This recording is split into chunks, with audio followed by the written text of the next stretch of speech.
Welcome back everyone to the video, and today we are doing the AFC East predictions. Now this is going over every single team in the AFC East and talking about their record predictions, certain players to watch, what to really expect from each team in this upcoming season, which is just right on the corner, now less than a week from the Thursday night kickoff game.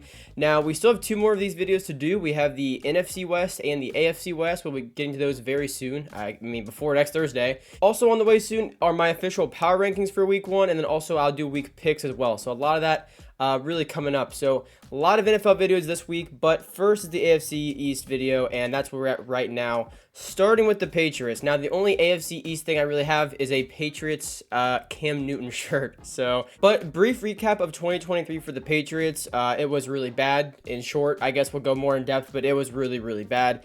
You were kind of hoping Mac Jones would kind of go back to his play from his rookie year after getting Brian, I can't remember his name right now, or no, it's O'Brien in there for offensive coordinator, and Bill O'Brien, and it just did not work out. And Mac Jones played pretty poorly. You put in Bailey Zappi, didn't play much better. And in a season where nothing is really going your way, despite some of the coaching changes you tried, you didn't really help out Mac Jones, though, for what it's worth on offense. I mean, you brought him in Zeke, which, for the record, I love Zeke. He's like one of my favorite players I've ever actually got to watch, like, in their prime. But that is not prime Zeke anymore, and this dude led your team in rushing yards and receptions. That is not okay. Mac Jones had 2,120 yards, 10 touchdowns, and 12 interceptions. Zappi had 1,272 yards, 6 touchdowns to 9 interceptions. So again, not very good. Rushing wise, Zeke actually played in all 17 games, has 642 rushing yards and 3 touchdowns. Ramondre Stevenson, who is definitely the better back, played 5 less games, but still had 619 yards and 4 touchdowns. And then after that, basically, nothing of note. Receiving wise, Mario Douglas played in 14 to 17 games, had 561 receiving yards and no touchdowns. Hunter Henry had 419 yards and 6 touchdowns. And then Kendrick Bourne had 406 and 4 touchdowns. And then again, Zeke in the air had the most receptions on the team, 313 yards and 2 touchdowns. So it was just one of those years, man. It was not good. I think the true hope for offense was bringing in Bill O'Brien, really, changing the look of that offense. Because rookie year Mac Jones, he was pretty solid. They went to the playoffs, and sure, they got destroyed in the first game to the Bills, but it was a very promising rookie year to where you felt pretty comfortable with Mac Jones moving forward. Then the year after that, it was just absolutely awful. This was supposed to be kind of like the redemption year, and it was honestly just as bad, if not worse. It landed you Drake May at least, but really bad to watch. Defensively, though, is where this team is really good. I mean, you have guys like Kyle Duggar, who's great, Jabril Peppers, who's great, Christian Barmore, who is currently actually not able to play because I believe of blood clots, so that's really unfortunate. He's a great player. You also have Jonathan Jones, Jalen Mills, and I wanted to highlight one more person that I can't find on here now. Matt Judon, who also is now off the team as of like 2 weeks ago. No idea why you did that, to be honest. I really feel like he should have been on that team. Just give him whatever contract. He was a leader there. Big loss. Other than that, though, you do have Christian Gonzalez returning in year 2, who had a great start to his rookie season last year before he got hurt. Missed the whole season. I'm excited to see him again this season. So coming over to the depth chart as of right now. So as of just, I think, yesterday, the Patriots did name Jacoby Brissett the starter for week 1. Now, personally, I would be very surprised if we don't see any of Drake May the entire season. I really feel like by week 5, we'll see Drake May in the game and then probably starting at that point. Unless, for whatever reason, things are just clicking and Brissett's playing well, then there's not really a reason to throw May out there if he's not ready. But I really think whether May is in there or Brissett is in there, that this offense is going to struggle. And so at a certain point in that struggle with Brissett in there, I think you give the rookie a shot and just see what he can do. But yeah, that's the kind of quarterback situation as of right now. Ramondre Stevenson is the starting running back. You also have Antonio Gibson for backup, Kendrick Bourne, Demario Douglas, and Jalen Polk for wide receivers. You also add KJ Osborne from Minnesota, who honestly I feel like isn't talked about a whole lot. He's a solid wide receiver 3 in my opinion. Hunter Henry. And then for the O-line, you have Okorafor, Cole Strange, David Andrews, Sal, and Mike Onwenu. Onwenu, I can't say his name, I'm sorry. Onwenu, maybe? It's something like that. But either way, you did re-sign him, though, and that was a big re-signing because the Patriots definitely want to keep him around. So glad they got that done. But other than that, this O-line is probably not going to be very good, and I think it's definitely something worth talking about because if you put that rookie out there, Drake May, the guy you picked third overall, is going to be playing behind that O-line. And do you really want to force May into a situation like that if he's not ready? I don't know. It's going to be tough, but I think this offense is really going to struggle. Just look at the weapons. Let's go back to the receivers here. So Kendrick Bourne is still currently out, I believe, rehabbing from that ACL tear. Demario Douglas is someone that you guys actually commented and kind of told me to, look into more way back in my Drake May video back in like April, as someone that I think I was probably sleeping on. And I do agree. I think I was definitely underrating him a bit. He's a great player, and I think he can definitely step up in Bourne's absence. But you just have no depth. I mean, I think absolute best case scenario is Kendrick Bourne comes back healthy, plays great off the ACL tear, Jalen Polk shines, and Javon Baker shines. And maybe you get some cool jet sweeps with Tyquan Thornton or something. I don't know. There's just not enough talent. I mean, it sounds dumb to say that, but there's just not enough there yet to where I at least am confident in saying, yeah, it's going to be a big season offensively for the Patriots. I don't think it will be. And the thing is, I love Drake May. I thought he was a great prospect. I mean, at one point last year, I really thought he could have been the better prospect between him and Daniels.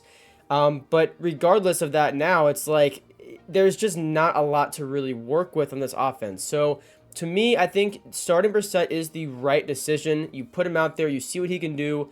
If/when he inevitably struggles behind this bad O-line and lackluster weapons, then maybe give Drake May a shot. But at this point, for the Patriots, I feel like you just got to try and see what you have in Drake May this year. See if you can get anybody to step up like a Javon Baker for, like weapon-wise, and just pray no one gets killed behind this offensive line. Defensively, though, this team is a bit more exciting there. I still just, back to that Matthew Judon thing, it doesn't really make any sense to me because it's a leader on your team. It's arguably your best player on the entire roster, to be honest. And, I think he won a new contract. I mean, correct me if I'm wrong, I don't think he wanted out of New England. Like, obviously, if he wasn't going to get his contract, then he would be fine with that. But to at least my knowledge, I don't think he requested a trade and said, like, oh, I want out or anything. I think the Patriots just said, okay, we're not giving you a contract, and they traded him, which, to be fair, is the good thing to do. You put him somewhere he would like to be and get the money he wants.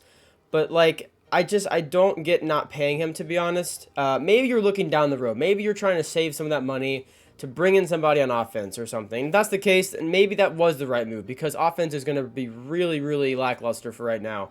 But again, just feels really weird not being excited for Matt Judon on this Patriots defense. He is definitely one of the big standout players. But to go back to Christian Gonzalez. Now, this is someone that in his first 4 games last year before he got hurt, he was lining up on the side of the field with like Tyreek Hill when he played the Dolphins, A.J. Brown, Devontae Smith when he played the Eagles, Garrett Wilson when he played the Jets. I mean, he was already getting tested pretty early on, and he looked to be pretty good. And I'm not going to go ahead and jump to conclusions because a 4-game sample size for a rookie corner isn't really enough for me to say he's going to be like the star of this team on defense. But going back to him as a prospect, and, because I was surprised the Commanders took Forbes over Gonzalez. I thought Gonzalez was definitely the better pick. I was surprised then. I'm still kind of surprised now. Even going back then, I think it was pretty clear Gonzalez was going to be a good day 1 starter. And then we saw that translate basically immediately onto the defense. So I'm not going to jump to conclusions and say he's going to be a star this year, but I'm kind of going to jump to conclusions and say he's probably going to be a star on defense this year. The biggest thing for me is he has to stay healthy because that's already been, the concern because he got hurt last year. But when things like that happen, I don't think it's fair to label him as like injury prone. I mean, injuries happen just part of the game, unfortunately. So hopefully he can stay healthy this year and complete the full season because I am very interested to see how he will do on a defense that is going to get tested. And we'll talk about that in a minute here, that this team is going to get tested. You still have Kyle Duggar, Jabril Peppers there, you re-signed as well. Josh Uche, I think is how you say his last name. I probably said that wrong anyway, but he's also very talented. You can do a little bit of everything with him. He plays a lot on special teams as well. So, I don't know. It just sucks. It sucks you had to get rid of Matthew Judon. It sucks Christian Barmore can't play because of his blood clot issues. It's very unfortunate. So, for me, looking at this defense, I think it will still be good, but to say that there aren't some pretty bad holes now would probably be a lie. I think there's definitely some worries, but I want to see what they have in Christian Gonzalez, and it's a pretty good secondary. Marcus Jones, Gonzalez, Peppers, Duggar, Jones, Uche, he's a linebacker, I guess, but still, I'm not going to say it's going to be a terrible defense. I just don't think it's going to be on the same level as I think people were maybe expecting just a month ago. And so next I'm going to go to a list of players. Now, not everyone's going to be listed on here. This is just a few guys that I wanted to kind of talk about a little bit further. So if there's some big name player on here, don't freak out and say, oh, why is he? I'm not snubbing anyone. It's just a few players I'm choosing to look at a little bit more. And so going to this list now, I think the biggest thing for me on offense is to see what you have in Drake May for the Patriots. I think that's just kind of the given. I'm not sure, I guess that there are other things you want to see, but Drake May is, of course, the thing that I really want to see. I think a lot of people want to see because he's a rookie quarterback. You picked him 3rd overall. You want to see some kind of hope from him. I gave him the eyes. I really didn't give him the star in year 1. I think he can definitely be a star, over the course of the next few seasons. But again, he's going to be behind a bad O-line. He's going to be having to kind of perform with some lackluster weapons around him unless someone steps up big time. So I'm not going to put a star here and then whenever he underperforms that grade, kind of talk down on him. I'm trying to play a little bit safe. I'm just going to give him the player to watch.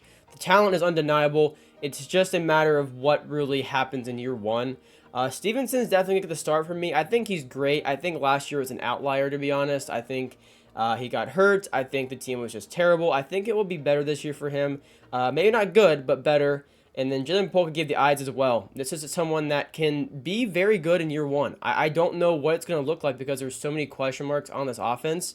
But again, the opportunity is going to be there. The talent is there, in my opinion. So I'm interested to see. I'm interested to see what he's going to do in year 1. And then for Onwenu, I gave him the star. I think he really does have star potential because I think he is the guy on this O-line right now. They re-signed him. They wanted him back for a reason. I think he can take another step this year. But man, if he does, it's going to be a really bad O-line. I mean, it's probably going to be a really bad O-line anyways, but, without him maybe taking another step, it's going to be even worse. And then defensively, Josh Uche, I give the eyes to. Again, I'm not going to put him up as like a star potential and then talk down, oh, he doesn't reach that grade. I think he's a great player. It'll be interesting to see what his impact is really like this season. But as for Duggar, Peppers, and Gonzalez, I gave them all stars. I think this would be a pretty good secondary. I think it honestly might surprise some people. I wouldn't say that it's going to be like top 5 because I just think they're going to get outmatched and it's not going to reflect well statistically. Again, I think the secondary will be quite good. D-line, I wish I saw Matt Judon. I wish Christian Barmore was healthy. Without them, it's going to be a little interesting. But again, secondary-wise, I am pretty hopeful for this team, to be honest. And so I know I've been negative at times because, to be honest, I just think this Patriots are going to be one of the worst teams in the league this year. But I am a believer in this kind of new-look Patriots coaching staff, in some of the players they brought in drafting guys like Drake May. I think they're going to be good. I just don't think it's going to be this year. I think it's going to be, season maybe 2 down the road. Then they'll start kind of competing for real again. But there's just so many question marks to where, look, and again, just for the record, for any Patriots fans that get a little upset with me saying that, going back to last year, I don't think anyone predicted the Texans to have that big of a turnaround. So I'm not going to rule anything out. I personally, I'm not seeing it. I just don't think it's really there. But again, crazier things have happened. So maybe things click more than I'm thinking. Maybe they're really good. I don't know. But to me, that really starts and ends with Drake May. And it's just, when he actually gets a chance to get in the game for me. Which, again, I think by week 5, week 6, we could possibly see him in the game. But again, I've done this for other videos where I've kind of done this exact same, division breakdown thing. I make like a little chart just to make it very easy to read for kind of what I'm thinking for offense and defense. And so for the Patriots, it's pretty low on offense. And I think defense, it could have been a bit higher. But again, it's just you lose Matthew Judon. And there are definitely some question marks. No Christian Barmore, that D-line. Linebackers, I'm not really sure how to feel about them. I'm not really going to go one way or the other. I think with or without me being confident or not confident in the defense, I don't think it would change in the linebackers, I don't think it would change the grade there too much. So overall, I have them at like a C to C plus for the year. I think you're going to see some cool flashes, but I don't think they're going to get a whole lot of wins. And honestly, it's not a whole lot. I guess it is a lot to the roster, but the other half is their schedule. And it's crazy to me because I wasn't really thinking they'd have a tough schedule, but here we are looking at this. We had the Bengals week 1, and honestly, I can look down through week 6, and I could see them going 0-6, to be perfectly honest with you.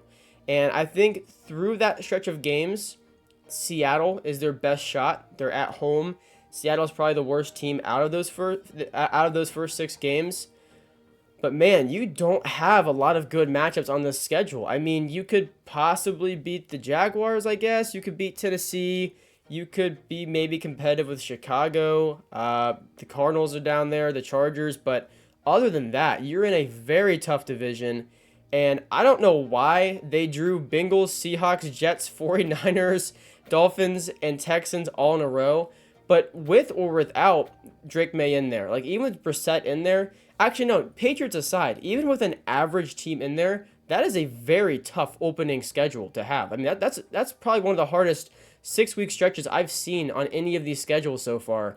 So then you compare, and then you add that to a roster that's likely going to struggle a bit with a possibly rookie quarterback playing in, by week 5 or something. I mean, it's going to be really, really interesting. And because of that, I don't see the Patriots getting too many wins. So going over to my actual record prediction for them, I had them going 4-13. And I really tried to give them more wins. I really did. But when I look at this, the longer I look at it, there's just not a lot of matchups I love for them. I gave them the upset win against the Dolphins in New England, though. That's one that I think they can definitely pull off. Just one of those weird divisional games that sometimes just really surprises some people. So I did give them that upset win. Because, again, I said those first 6 games, I wouldn't be surprised if they started 0-6. I gave them that. I gave them that, and I gave them the Jaguars. And then after that, I gave them a win against the Colts. So that was really my 2 big upset wins for them, was them and the Dolphins. I honestly think they don't match up terribly to the Jaguars. I think that one's also in London too, so that could be interesting. But I gave them the upset wins over the Dolphins and over the Colts. I think technically the Patriots are not favored in a single game this year as of right now. So I guess you could say any win I give them is an upset win. I think the Chargers could be another close game for them, so I gave them 4-13. You could make a case, that they could beat the Titans and the Cardinals, make that, 6-11. But then at that point, do they even beat the Dolphins and the Colts? Is it back down to 4-13? I don't see much more than about 5 wins on the schedule. So that's gonna be it for the Patriots. Again, you just gotta kind of be pretty, I think, safe with predicting this team's season. I think you want to get excited about Drake May, see some changes to that offense, but I just don't see a lot of wins. It's a very tough schedule. So 4-13 for the Patriots is my official prediction for them. Over to the next team. Then next up is going to be the Bills. And so the Bills had a very crazy 2023 season, from looking really bad at some parts to really good and actually sneaking their way into the playoffs. Unfortunately, not getting past the roadblock that is the Kansas City Chiefs for them in the playoffs, but still, they made a season that looked like they weren't going to make the playoffs by like week 15, well, probably like week 13, 14, but they got in. So they salvaged it at least, just, couldn't get further than Mahomes again. Passing-wise, Josh Allen had 4,306 yards, 29 touchdowns to 18 interceptions. Definitely a bit more interceptions than you would have liked. But again, Josh Allen is really the reason that this team even competed for a playoff spot. He really kind of carried this team down the stretch. Also, rushing-wise, he had 524 rushing yards with 15 more touchdowns there. So, again, he had 44 total touchdowns to 18 interceptions. If you look at it that way, it looks a bit better. James Cook had 1,122 rushing yards with 2 touchdowns. And that was basically their entire rushing game, was him and Josh Allen. Latavius Murray, for what's worth, though, 300 yards, 4 touchdowns for him. But other than that, that was basically all their rushing game. And then receiving-wise, Stephon Diggs, 1,183 yards and 8 touchdowns. Gabe Davis, 746 and 7 touchdowns. Dalton Kincaid, the rookie, had 673 and 2 touchdowns. Khalil Shakir had 611 yards and 2 touchdowns. And James Cook in the air also had 445 and 4 touchdowns. So again, this is a team that was really elevated down the stretch thanks to Josh Allen. I don't want to just kind of write off everybody else's, contributions, but again, if Josh Allen was not playing at the level he was at that week, probably, I have to kind of go off the top of my head here, but like week 12 through 18, they would not have gotten the playoffs. He really had to step up, and he kind of willed this team to the playoffs, so I give him a lot of credit there. Of course, you had good players like Stephon Diggs, Gabe Davis, Dalton Kincaid to really help you get there. But again, a lot of that relied on Josh Allen. Defensively, Jordan Poyer played in 16 games, had 101 total tackles and no interceptions for him. But Terrell Bernard had three interceptions with 143 total tackles, and your interception leader, I believe, was Terrell Bernard. I couldn't see it up there in time, but I believe it's him with 3.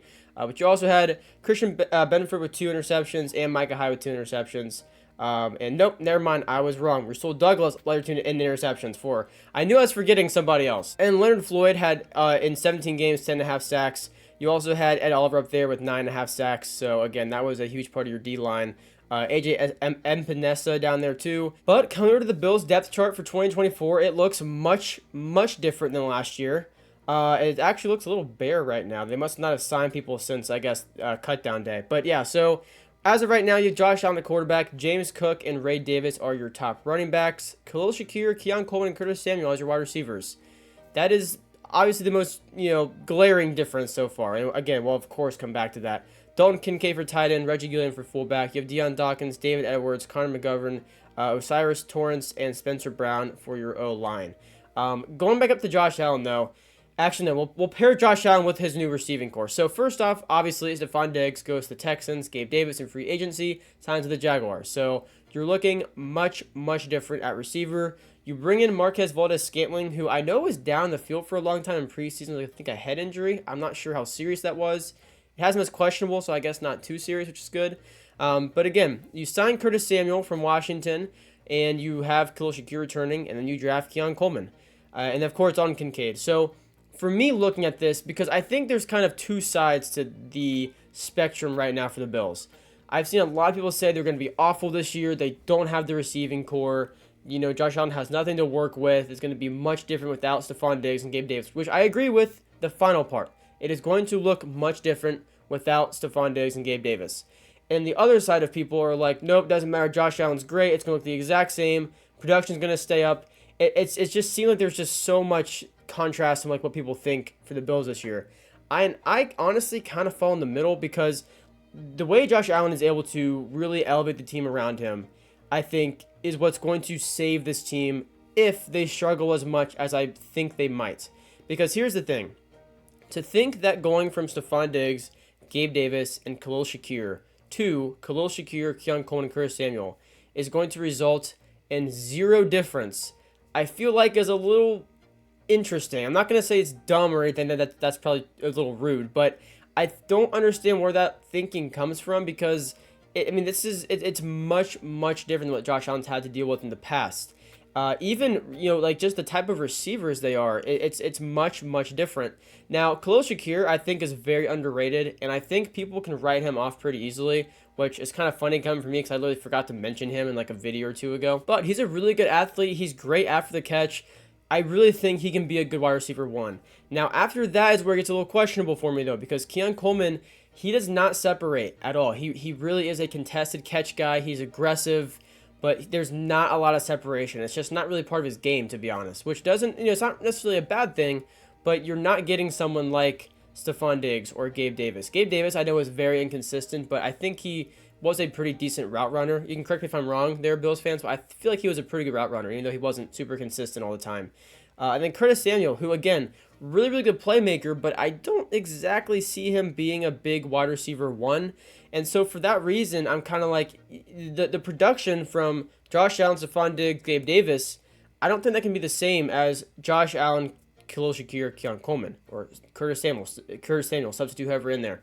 So for me, I think the Bills aren't going to be as good as people think, but I don't think they're going to be as bad as people think, because the other side of that is, yes, they have a much different looking offense, but Josh Allen, I think, makes plays with his legs. He extends plays. He makes plays with his arm. He does everything at a very high level, and because of that, it makes up for maybe the lack of talent at other places.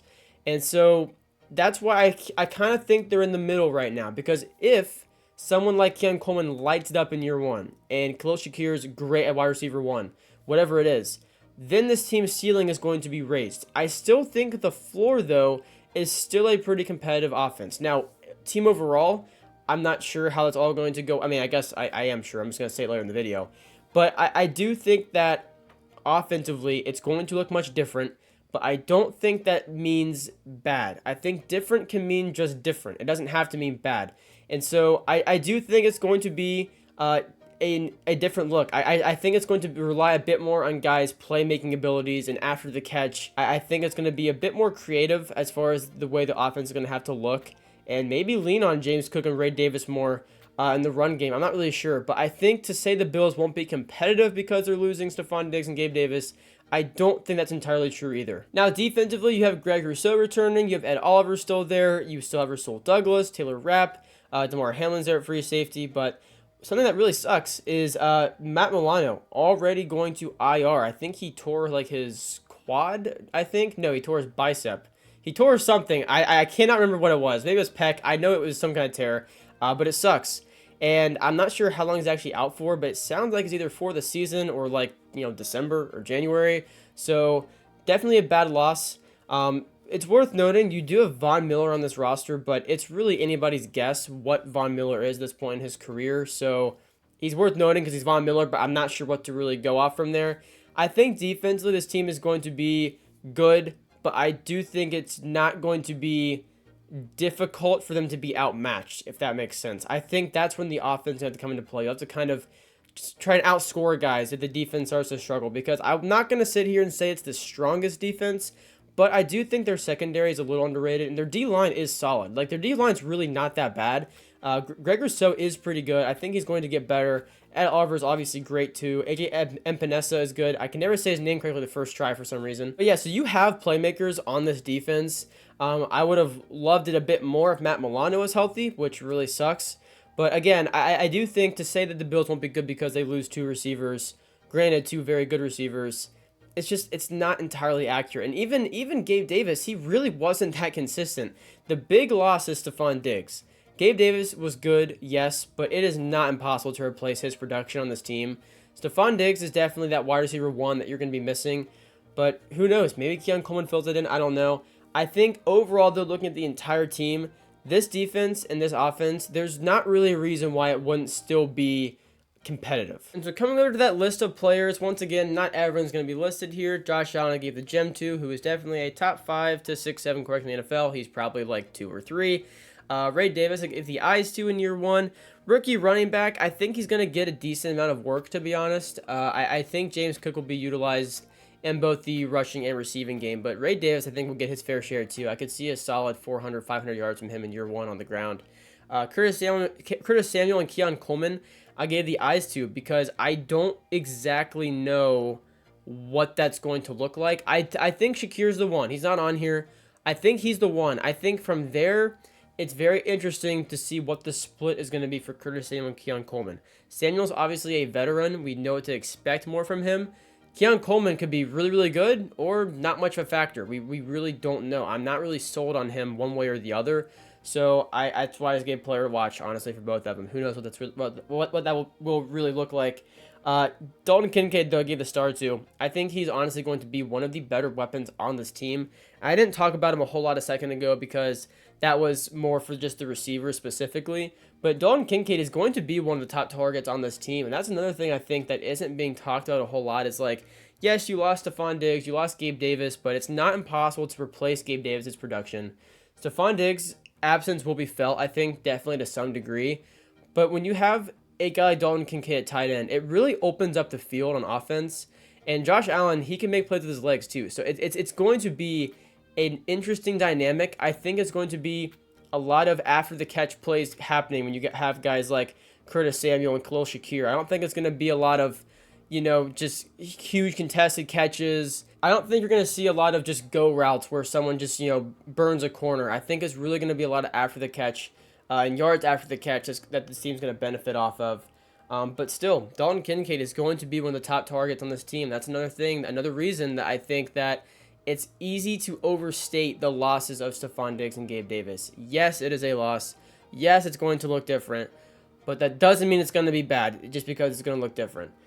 Defensively, I gave DeMar Hamlin the eyes. Really not sure what to expect from him starting free safety.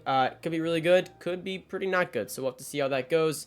Taylor Rapp and Ed Oliver I gave the stars to. I think those guys are just kind of the leaders of this defense. in both the secondary and on the D line. I would have given Matt Milano that too, but again, injured, and it really, really sucks, as I was actually going to kind of have a little bit of this video talking about him as being like a leader for this defense this year. And then D-line, I gave Von Miller the eyes just because I feel like you have to at least note that Von Miller is on this roster. But again, I don't really know what to expect from Von Miller. Again, could be really good, could be really bad, really not sure. But I don't think he's someone that you like need to have in there. You can still have a decent D-line without him. But again, if he's good, it would only help you out. So that's really how I see this Bills offense working out. You know, I mean, I think Dalton Kincaid, it's easy to overlook him, but combining him with Khalil Shakir and then Keon Coleman possibly either popping off in year one, you know, or not, you know, I could kind of go either way there, I guess, but I still think that production can be made up for the loss of Stephon Diggs and Gabe Davis. I know I've said that like 5,000 times, but I know it's one of the biggest talking points on the Bills this year.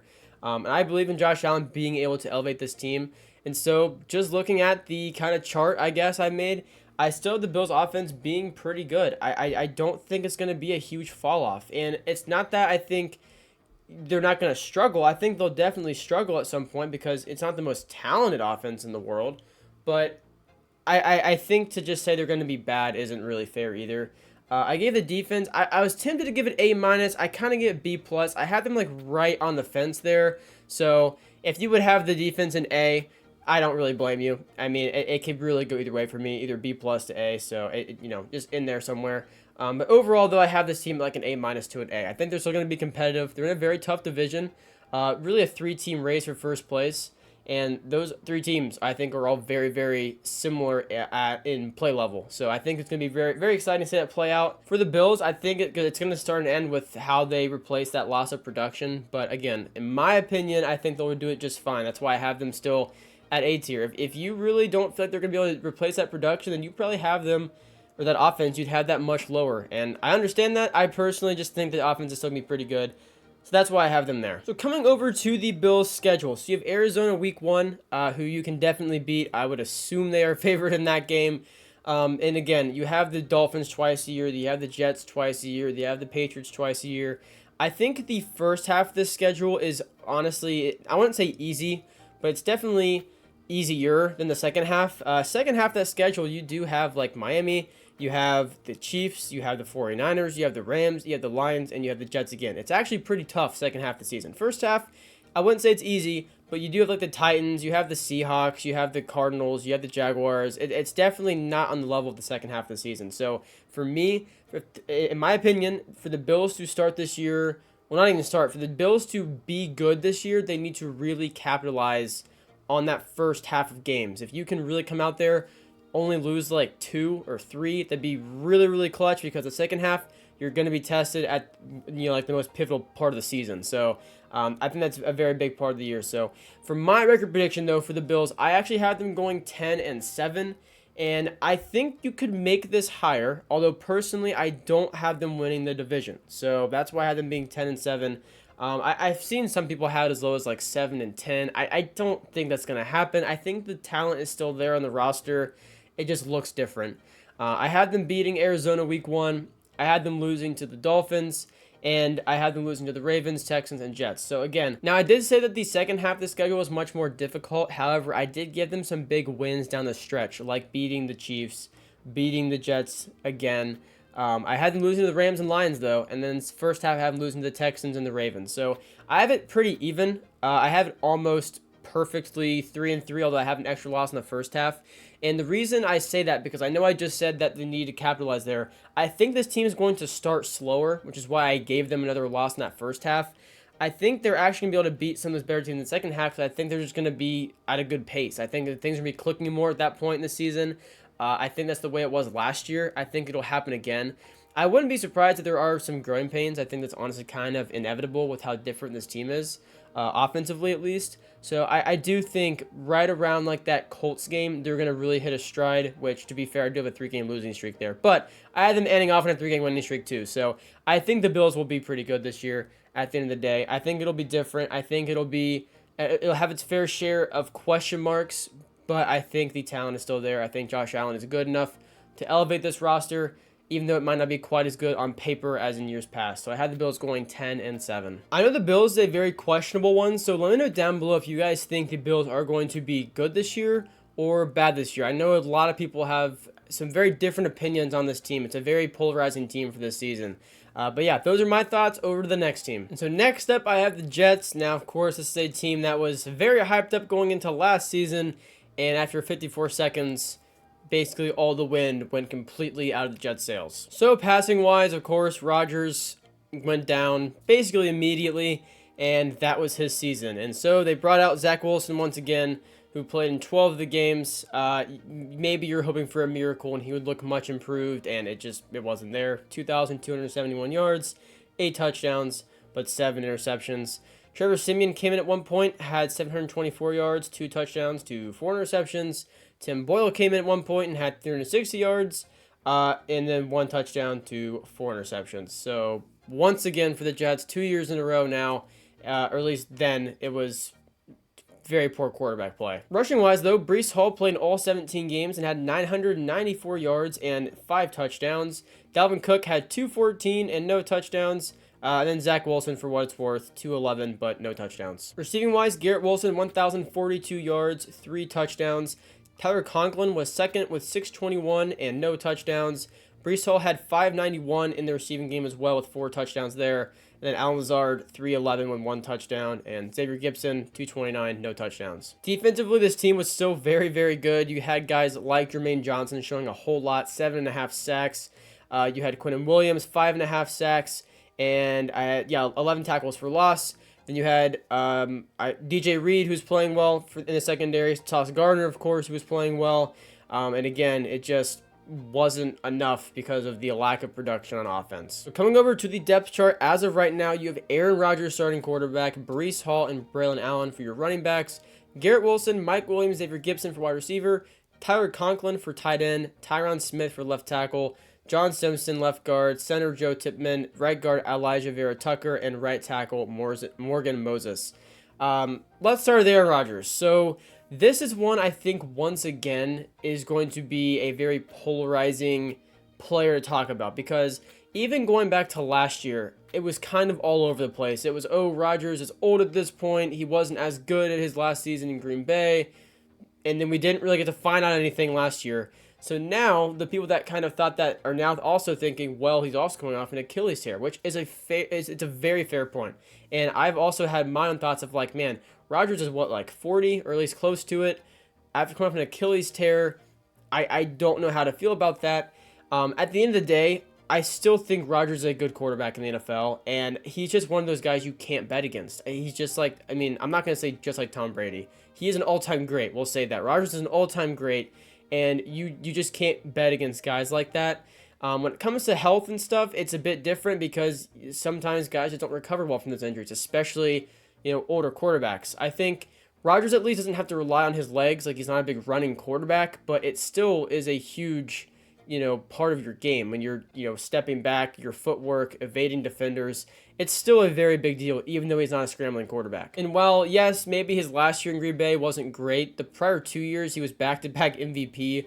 I know now we are, I guess, pretty far removed from that, but I still think Rodgers can still step in here and be a great quarterback. And the other thing, too, that I wanted to point out as well is that the Jets really don't even need, they don't need, a superstar quarterback. They just need, an average, consistent quarterback to have good production on offense, because they haven't had that. They haven't had the bare minimum. They've had very, very poor quarterback play, kind of like Atlanta the past few years. Just really, really bad holding back that team. And when you look at the rest of the roster, Breece Hall is an amazing running back. He's big in the rushing game. He's big in the receiving game. Garrett Wilson, I honestly am baffled at how he's put up such good numbers with just terrible quarterback play. And the fact that, yes, yard-wise, good statistically, he only had 3 touchdowns last year. That is just awful. Garrett Wilson is so much better than a 3-touchdown season. I hope Rodgers can really unlock that potential for him. Bring in Mike Williams. I feel like I haven't heard this talked about enough, but I think Mike Williams is honestly pretty good. And yeah, he's kind of an ACL tear. I know he's still kind of rehabbing from that. But Mike Williams, when healthy, is a great jump ball receiver, and I think Rodgers will definitely utilize that. Xavier Gibson, For wide receiver 3, I really see this as kind of up for grabs between him and Malachi Corley. I think Allen Lazard, yeah, Rodgers guy, they have some history there, but I don't see Lazard getting more than 400 yards this year. I think Malachi Corley can be an exciting, like, 600, maybe even 700-yard receiver if everything goes really well for the Jets this year. And then Tyler Conklin as well. Not a bad tight end. I do think he'll have a good season, but it just relies on Rodgers. It just relies on whoever that quarterback is. I think if absolute worst comes to worst and, Rodgers for some reason just isn't in the game, Tyrod Taylor, I think, is a more consistent quarterback than Zach Wilson. I wouldn't say he's good, but I think he'd at least give you a better shot to win than Zach Wilson gave. I know, obviously, Jets fans don't want to talk about an alternative to Rodgers at this point, but I'm just throwing that out there. I think it's a better backup situation than last year. But Rodgers, hopefully he can stay healthy. I know we're far removed, like I said before, from those back-to-back MVP seasons, but I think it's very dangerous to bet against someone with that level of talent. He hasn't just played in the NFL to 40 because of luck. Like that, it's longevity, it's being able to stay healthy, and while yes, that is now a concern, I'm not going to write that off yet. I want to see Rodgers, moving around healthy, past this, kind of Achilles tear. I think we've seen that a lot in camp. Like, we've seen him up to full game speed, and that's why this past offseason I was very conservative when talking about Rodgers and Kirk Cousins, because that was 2 Achilles injuries. We hadn't seen a whole lot from them, but as soon as I saw Cousins was fully cleared and he was playing again, I felt much better to kind of, project some big numbers from him. I feel the same about Rodgers now, and I do think the Jets will be very good on offense. And then defensively, this team I think is still really, really good defensively. Jermaine Johnson, I think, was great last year. You still have him. You have Quinnen Williams, even Will McDonald there at second string defensive end. I think he's a solid player as well in his own right. You have Hassan Reddick. Technically, I mean, he's on the roster, but he hasn't reported, and he wants a trade, but they said they're not trading him. I don't really know what that's going to look like. I'm not sure if they're going to pay him. I'm not sure if they're going to give in and just trade him. I don't know if he's going to give in from all the fines he's accumulating and just go and report to practice. I don't really know. So, honestly, I'm not really going to talk about him because I'm not even sure if he's going to be playing on this team. If he is, he's a great player, but I don't really know what's going to happen there. CJ Mosley still there at linebacker. Quincy Williams still there. And in that secondary, you have Sauce Gardner, Chuck Clark, DJ Reed. I think it's a very exciting secondary. And the thing is I think it's a very exciting team. It's just the Jets are so close to not being good. Like, if quarterback goes wrong for them, they are right back at square one. Like, they don't have a lot of depth at certain positions. Even wide receiver, they don't have a lot of depth there. Defensively, you don't have a lot of depth at the secondary. You have a bit more of the D-line for sure, but secondary linebackers, like, you need these guys to stay healthy. If injuries pile up, it's going to get really bad really fast for the Jets. But defensively, I think it's a great team. I'm excited to see them with an offense that's going to allow them to actually get off the field for a substantial amount of time rather than going 3 and out and throwing the defense right back out there. I think this team could look so much better, so different, if they can just have average, decent, competent quarterback play. I think we'll get that, and I think from that, this defense will look even better, and they'll be able to really thrive this year. So once again, talking about some players here, I'm not going to highlight every single person, just a few that I want to talk about. Aaron Rodgers, I gave the star to. I'm not going to give him the gem at this point in his career off this injury. Who knows what that's going to look like, but I think he can definitely still be a star for this team. Breece Hall, I gave the gem to. I think he's absolutely a top 5 to 7 running back in the NFL. I have the ish down there because it's like, that's kind of how I'm grading that. It's like top 5, 6, 7, maybe even 8. Breece Hall, though, I think is definitely top 5. Mike Williams, Braylon Allen, and Olu Fashanu, I gave the eyes to. I didn't talk about Olu much before, but he is the rookie tackle they brought in. That O-line struggled a lot last year. You add the veteran Tyron Smith, but you really want to see Olu kind of shine in year 1, too. That would help you out a lot because, again, last year it was not very good. Hoping to be much improved this year. I think it will be. But, again, Olu playing great in year 1 could be a huge difference maker as well. Braylon Allen, I gave the eyes to. I think he's actually going to get a fair amount of work because Breece Hall is just so impactful in the rushing and receiving game. I think Braylon Allen will get his fair share of carries. I don't think it's going to be a crazy productive year. I think it's realistically going to be like 300, 400 yards, but he's at least just somebody to watch. And then Mike Williams, once again, I think he's great. I gave him the eyes. I don't really know what to expect from him coming off the ACL tear, but I think he is a good player. I think Rodgers can definitely utilize him, so I gave him the eyes. Then defensively, Sauce Gardner and Quincy Williams, I gave the gems to. I think they are definitely top 5 to 6, 7 at their respective positions. DJ Reed and Jermaine Johnson got the stars. I think they are both stars on this team. I think they can both take a step this year and be even better. There's just so many guys that you could highlight, but these are just some that I chose to talk about. For me, though, defensively, you want to see that secondary still shining. You want to see the D-line, still be decent too, because Hassan Reddick may or may not be on this team. So you kind of got to figure that out, I guess. So yeah, I'm a believer in the Jets. I'm hoping it doesn't blow up in my face. I am, okay, like for the record, though, I'm not someone that's going to say Jets the Super Bowl. I don't see that quite yet. Now, I'm not going to say that's out of the question. Like, I'm not going to say that that's not their ceiling. I think their ceiling, if everything goes right, everything clicks, Rodgers looks amazing, then yes, you are probably, at least on paper, talented enough to make a Super Bowl. I think they can win the division, but I'm not sure about playoffs. That's just, it's so far down the road, I'm not really sure. So, again, I am very confident in this team, though. And for that little chart I've made before, I'll show that right now. I do have both of these, offense and defense grades very, very high up there. I mean, defense, I really did give the S to, because I think they are just that good, to be honest. And offensively, I don't think, even if Rodgers is great, you could quite go S. I mean, you may be good, but I have them more around like A, with an A+ overall potential. I have the defense S, offense A, overall A+. I think it's a great team. I think there's some question marks, but you just want to see quarterback. If you can just have an answer there, it would be such a difference maker, because it feels like it's been a long time since the Jets have had a reliable quarterback, and I'm hoping Rodgers can actually bring them, just consistency, Super Bowl, whatever it is, I don't care, but I do want to see the Jets be good, because I think they have a very exciting team, both offensively and defensively, so I did give them the A+ there at the overall grade. As for their schedule, they are opening up at San Francisco for Monday Night Football. So can't say it's going to be easy. That's going to be very difficult. I think we'll really get to see, assuming everybody's healthy and everybody stays healthy throughout the game, we're going to see how the Jets match up against one of the NFL's best teams week 1. And if they're terrible, I'm not going to freak out, because it's week 1. Things can change. Teams can progress. It's just how it goes. But it will be very interesting to see Rodgers, however many years removed from being, like MVP. I'm not sure why it quotes. He was literally the MVP, but whatever. But however many years away he was from, MVP, now we're going to see him, new team, post-Achilles surgery, Monday Night Football against the Super Bowl runner-ups. It's going to be very interesting. I'm very excited. Very tough week 1, though. After that, you have 2 pretty easy games. You can maybe even argue 3 at Denver. If you hate the Vikings, then maybe you could go 4, but I think the Vikings are at least, better. You have Buffalo, though. You have the Steelers will be pretty tough in there. Texans will be pretty tough.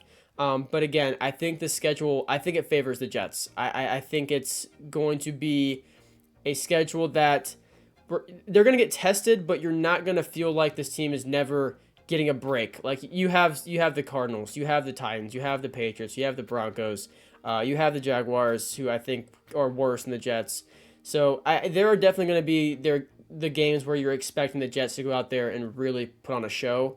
But again, I think Jets fans are they won Super Bowl. So you want to see how they play those 49ers, how they play those, you could say Bills, you could say Texans, you could say Dolphins and Rams, and Seahawks are still very competitive. So you're going to get tested. It's going to be clear what this team's like really by, I think, that week 10 range. But now over to my actual record prediction. I have the Jets going 11-6. I am all in on the Jets.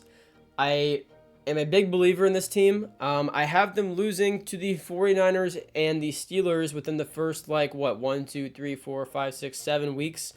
Then not losing again until 8, 9, 10, 11, 12, so week 13. So I do have them winning a lot of these games, although I do have a late season losing streak, though, 4 weeks. I have them actually losing to the Jaguars in Jacksonville, which I think is probably the most surprising in that row, or maybe even all season, I don't know. But I have their most, surprising losses coming against the Steelers and the Jaguars. I think the rest, I gave them are, fairly realistic, I would say. But I gave him 11-6. I think this team's ready to compete. I think all the pieces are there. It's just a matter of Rodgers staying healthy, quarterback being pinned down, improved offensive line, and the talent's there. You have it at receiver, you have it at corner, you have it at D-line, you have it at linebacker. You just got to make it count. Guys have to stay healthy down the stretch. But if all goes well, it can be a very, very exciting season for the Jets. So I'm very confident in the Jets this year. I think Rodgers comes back healthy. I think he's great. I think the talent's there. It's just go win. That's really the expectations. That's the priority. I hope they can get it done. I have the Jets going 11-6. Let me know down below what you think, though, of Rodgers and the Jets for 2024. All right, and finally, it is going to be the Dolphins to end it off. Now, 2023, the Dolphins were obviously pretty good, but toward the end of the season, injuries started to really, really pile up for them. But to just get right into the recap, we'll just go ahead and start with Tua. Here for 4,624 yards, 29 touchdowns, and 14 interceptions. And I believe that 4,600 yards was I think he was the passing leader in the NFL, yards-wise, if I'm not mistaken. Maybe I am, but I thought that's, I thought he finished first, so I could be wrong. Rushing-wise, Raheem Mostert, 1,012 yards and 18 touchdowns. And Devon Achane, 800 yards and 8 touchdowns. Very good season for the both of them. Obviously, that one game against the Broncos where they won 70-20 was a big scoring game for them. But again, as far as the season goes, Achane looked to get even better as the year went on. And Mostert was very, very solid throughout the season as well. Receiving-wise, you have arguably one of the best players in the entire NFL, Tyreek Hill, who had 1,799 yards and 13 touchdowns. Jalen Waddle, who only played in 14 of the 17 games, had 1,014 yards and 4 touchdowns. And then after that, it just kind of drops off a whole lot. So you have two guys with 1,000 receiving yards, and after that's a 700-yard difference for the person in third, which is pretty wild, to be honest. But again, the offense, it runs through Tyreek Hill. He's borderline impossible to actually stop, and I mean, it proves to be true just watching him, the Dolphins, play. Defensively, you had Brandon Jones have 2 interceptions for you, and you had Jerome Baker have 2 interceptions. D-line, you had Zach Sealer with 10 sacks, and you also had Jalen Phillips with 6.5 sacks, although I believe he tore his Achilles, so he played only 8 of those 17 games. Bradley Chubb also had 11 sacks as well, and Christian Wilkins, 10 tackles for loss. But again, he is now on the Raiders. So overall, it was a decent year on defense for the Dolphins. I couldn't think of the team name for a second. For the Dolphins, and overall, again, solid, but toward the, really final 5-6 games, there's a lot of injuries. You kind of limp into the playoffs and lose first round of the Chiefs. But this year, for the Dolphins, as of right now, you still have Tua for quarterback, Raheem Mostert and Devon Achane. Running back, and for what it's worth, Jalen Wright, the rookie there at third string, who I think actually is going to be pretty decent. I'm not sure how much work he'll get this year, but he seems to be pretty good.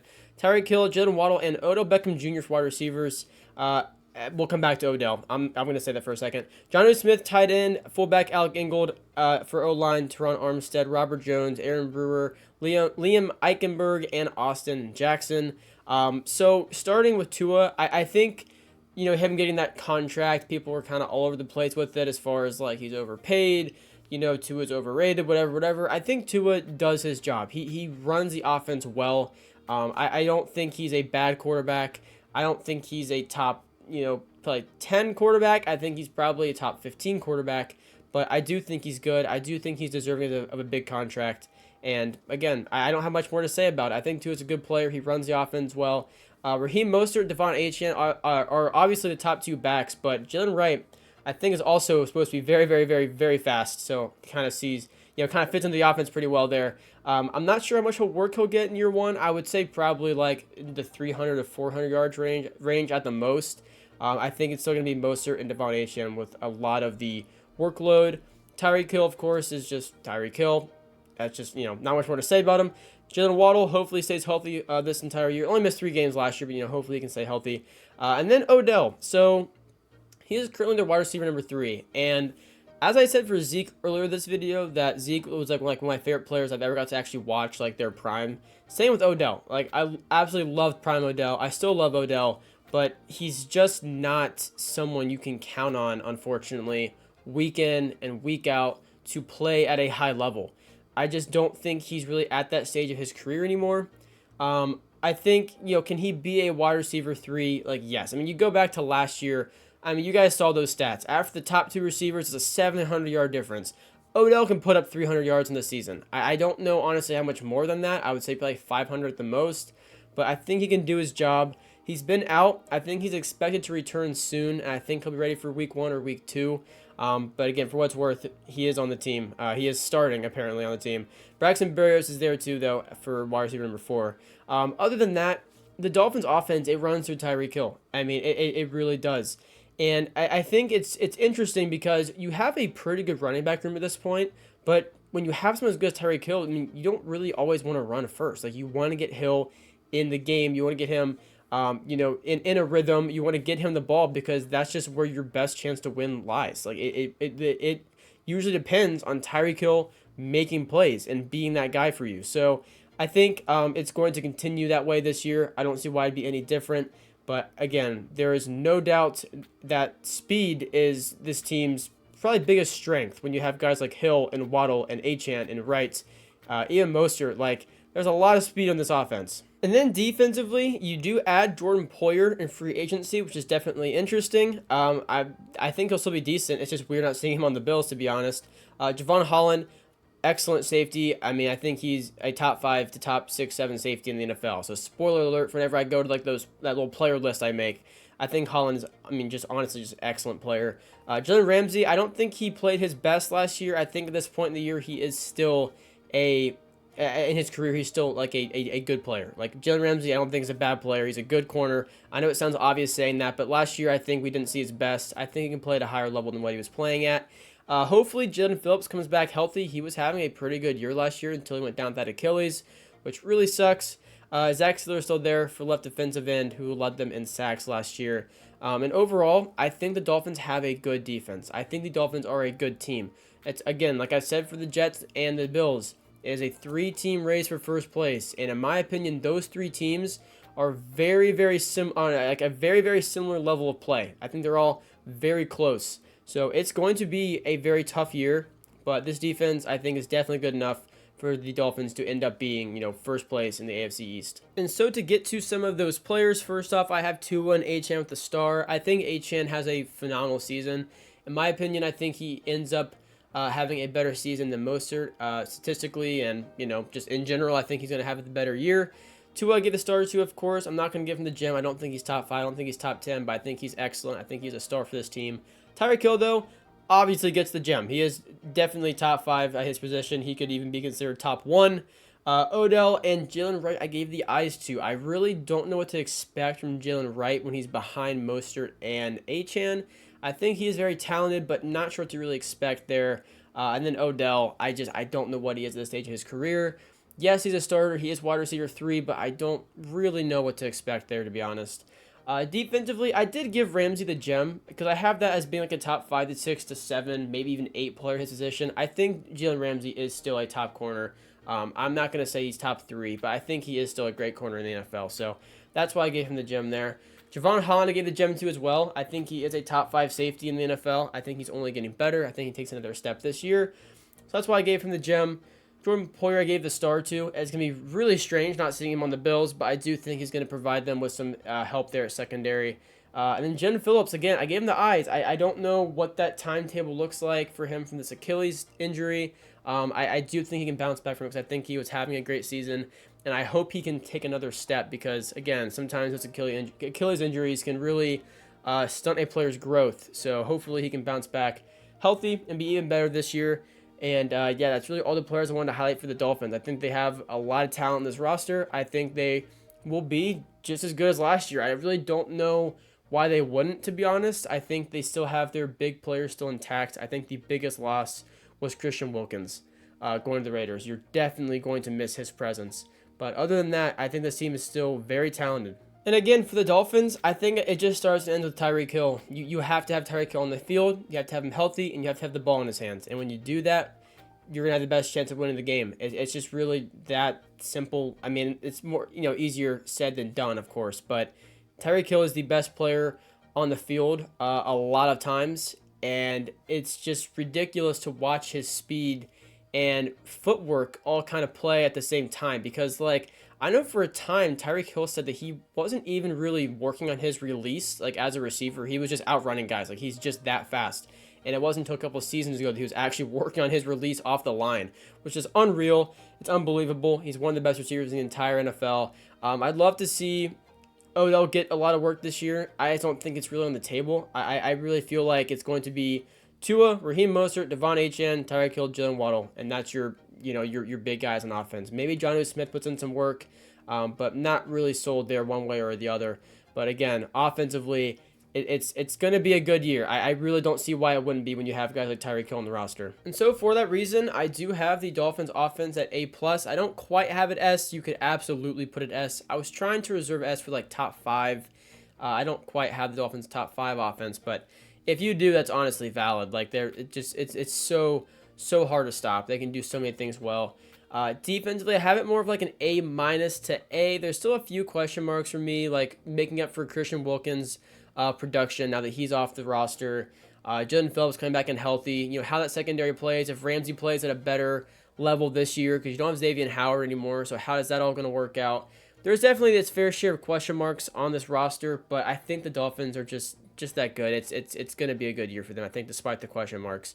Maybe not a Super Bowl year, but I think they'll be very competitive with the best of the best. I had them being overall just like an A to A+ tier team. I think I had them officially like around like the A mark, but if you give it an A+, I can say that too. I'm not going to give them S tier overall, but I think they are absolutely one of the better teams in the NFL. Coming up to the schedule, they open up week 1 in Miami against the Jaguars. I am going to be picking them to win that game. Might be competitive.